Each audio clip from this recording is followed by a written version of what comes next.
places in this world where history is not merely written in books or carved into stone, but burned into the very atmosphere, trapped like a scream in a jar. These are locations where the veil between the living and the dead has been worn thin by centuries of suffering, violence, and despair. You are listening to Nocturnal Ledger, and today we are traveling to the frozen, windswept edge of the Oslo fjord. We are entering a structure that has stood for over 700 years, a fortress that was built to keep armies out, but ended up locking darkness in.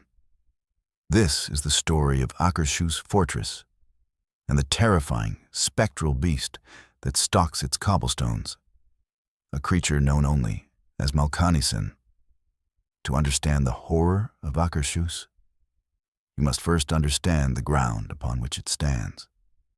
This is not a story that begins with a ghost. It begins with the cold, hard reality of medieval Norway. The year is 1299. King Håkon V ascends the throne. Oslo is growing, but it is vulnerable. The threat of invasion from the east is constant, and the king decrees that a fortress must be built, a castle invincible, rising from the promontory of Akershus. But in the 13th century, architecture was not just a matter of stone and mortar. It was a matter of faith, superstition, and blood. There is a documented, archaic tradition that permeates the folklore of Northern Europe. A belief that for a fortress to stand against the ravages of war and time, it required a sacrifice. The foundation needed a soul. Builders and mystics of the era believed that burying a living creature within the walls would create a guardian spirit, a revenant bound to the location for eternity to watch over the gates. This practice, known as the foundation sacrifice, is the dark seed from which the legend of Malcanisen grows. Historical records and local folklore converge on a singular, chilling detail regarding the construction of the Maiden's Tower, one of the oldest sections of the fortress. It is said that the builders, seeking this supernatural protection, took a stray dog. Some accounts describe it as a large, vicious black guard dog, and buried it alive within the cold masonry of the gatehouse. Imagine the cruelty of that moment. The animal, confused and terrified, placed into a hollow in the stone, the mortar being slapped down, the heavy blocks sealing out the light, the air growing thin, the scratching of claws against the unyielding rock, the howling that would have echoed through the unfinished halls until it eventually faded into a rasping silence. That energy, that betrayal and terror, did not disappear. It festered. It permeated the quartz and granite of Akershus, waiting for the sun to set. This is the birth of Malcanisen. The name itself is a rough translation, an archaic term often interpreted as the vicious dog or the evil canine. But the entity that haunts the fortress is not a dog in the biological sense. It is a manifestation of dread, a spectral guardian that is twisted from a protector into a harbinger of doom. For over 7 centuries, soldiers, prisoners, and staff at Akershus have reported encounters with this beast. The consistency of these reports, spanning different eras, different languages, and different ranks of men, is what makes the legend so difficult to dismiss as mere fantasy. The appearance of Malcanisen is never described as natural. Those unfortunate enough to witness it do not report a stray animal wandering the grounds. They describe a creature of impossible darkness, a shadow that is darker than the night surrounding it.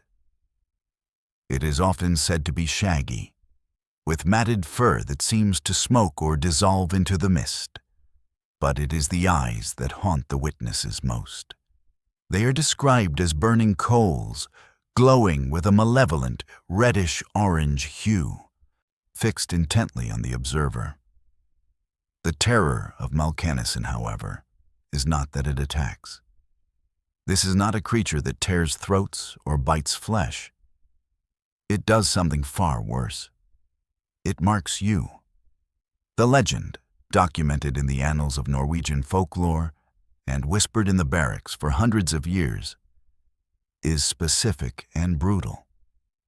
If you see the ghost dog of Akershus, you are not just seeing a spirit, you are receiving a death sentence. The curse states that anyone who looks into the eyes of Malcanisen will die within 3 months to a year. It is an omen of unavoidable finality. Consider the psychological torture of the soldiers stationed there in the 1700s and 1800s. These were hardened men, accustomed to the brutality of war and the harshness of the Scandinavian winter. Yet, the station logs and personal diaries from various periods hint at a pervasive fear of the night watch, specifically near the Maiden's Tower and the dark, echoing gateway leading to the inner courtyard. There are accounts of guards found trembling at their posts, weapons dropped, staring blankly into the dark. When questioned by their superiors, they would refuse to speak, or they would mutter about the dog. The tragedy lies in what followed. Historical anecdotes suggest a disturbing correlation between these sightings and subsequent misfortunes. A soldier who claimed to see the beast in the autumn would be dead of a sudden fever by Christmas. An officer who scoffed at the legend and jokingly called out into the darkness would be thrown from his horse and break his neck weeks later. One of the most chilling aspects of the Akershus haunting is how the fortress transitioned from a royal residence to a prison, a place of immense human suffering that likely fed the negative energy of the site. In the 18th and 19th centuries, Akershus became known as the Slaveri, the Slaveri. It housed the master thief Ole Høyland and thousands of others who lived in squalor, chained in damp, freezing cells. The prisoners, stripped of hope and sanity, often spoke of the demons that walk the corridors. While the guards feared Malcanisen as an omen of death, the prisoners saw the beast as the warden of hell. Imagine lying in a stone cell, freezing, starving, and hearing the distinct sound of heavy paws clicking against the stone floor outside your door. The sound of a low, guttural growl that vibrates through the iron bars. For the prisoners, there was no escape. Seeing the dog meant that their sentence was coming to an abrupt, supernatural end. The legend of Malcanisen is often intertwined with the physical atmosphere of the fortress. Akershus is a place of acoustic anomalies and thermal drops. Modern visitors and paranormal investigators have reported that the air near the main gate frequently drops 10 to 15 degrees without meteorological cause. It is in these cold spots that the smell of wet fur and decay often manifests. This olfactory hallucination, or physical reality, is a common thread in the documentation. Witnesses do not just see the dog. They smell it. A scent of rot, of grave dirt, and of wet, matted animal hair fills the corridor before the apparition appears. It is a primal trigger, bypassing the logical brain and striking directly at the instinctual fear of a predator in the dark. But Malcanisen is not the only horror that walks these walls. And to tell the full story of Akershus, we must acknowledge the symphony of spirits that the dog conducts. The fortress is also home to the Mantelgeisten, or the cloaked ghost. She is often seen emerging from the darkness of the Margaret Hall. a woman in a flowing robe with no face, just a hollow void where her features should be. There is a terrifying synergy between these two legends. Some folklore suggests that Malcanisen and the Mantelgeisten are connected, two sides of the same cursed coin.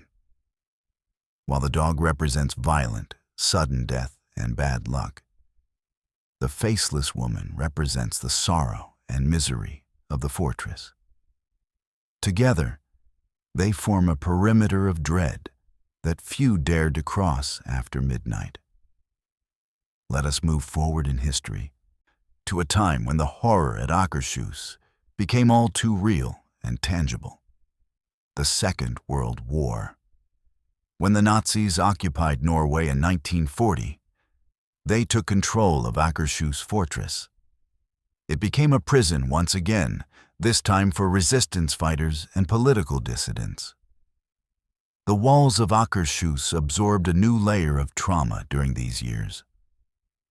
Executions were carried out on the grounds. Men were lined up against the medieval stones and shot. The soil of the fortress, already soaked in the blood of medieval laborers and the misery of the Slaveri prisoners, was now tainted with the violence of the 20th century. It is said that the activity of Malcanisen spiked during and immediately after the war. The influx of death, the heightened emotions of fear and hatred, seemed to wake the dormant energies of the castle. German soldiers on patrol, unfamiliar with the local legends, would report seeing a large black beast stalking the perimeter, and they would unleash their guard dogs to chase it, only to have their own trained animals cower and whine, refusing to enter certain archways. There is a documented account, passed down through oral history, of a German sentry who fired his Mauser rifle at a dark shape moving near the stables. The shot rang out, echoing across the harbor, but the shape did not fall. Instead, it dissolved into the shadows. That sentry, according to the story, was found dead a few months later, not in combat, but from a freak accident involving a transport truck.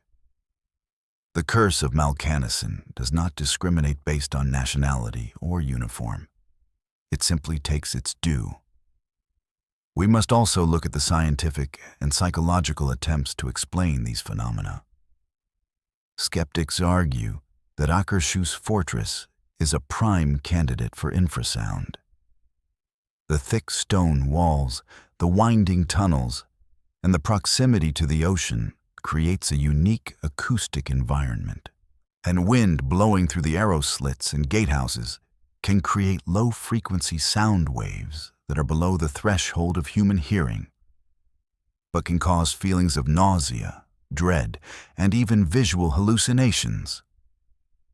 Could the sighting of a dark dog be a trick of the mind, a pareidolia effect caused by shadows and infrasound? Perhaps, but this explanation fails to account for the specificity of the legend. Why a dog? Why not a soldier, or a king, or a dragon? Why specifically a black guard dog, consistent with the foundation sacrifice rituals of the 13th century? And why the consistent correlation with death within the year? The stone tape theory is often cited by paranormal researchers regarding Akershus. This theory suggests that minerals in the stones, particularly quartz and limestone, can record high emotional events like a magnetic tape. The terror of the dog being buried alive, the agony of the prisoners, the fear of the executed resistance fighters, all of this is recorded in the very fabric of the building. Under the right atmospheric conditions, this recording plays back. But Malcanisen seems to possess an intelligence that defies a simple, residual haunting. A recording repeats the same action over and over without deviation. The dog of Akershus has been reported in different locations, reacting to people, following them, and making eye contact. And this suggests an intelligent haunting, a conscious entity that is aware of the living. One of the most disturbing accounts comes from a former employee of the Fortress Museum in the late 1980s. This individual, a rational man accustomed to the creaks and groans of the old building, was closing up for the night. The heavy wooden doors were locked, the tourists were gone, and the silence of the fjord was settling in. As he walked through the courtyard near the Maiden's Tower, he felt an overwhelming urge to turn around. He described the sensation as a physical pressure on the back of his neck, like a hand pushing him. He turned and saw, standing at the top of the stone stairs, a silhouette. At first, he thought it was a stray dog that had gotten in before the gates closed. He called out to it, jingling his keys.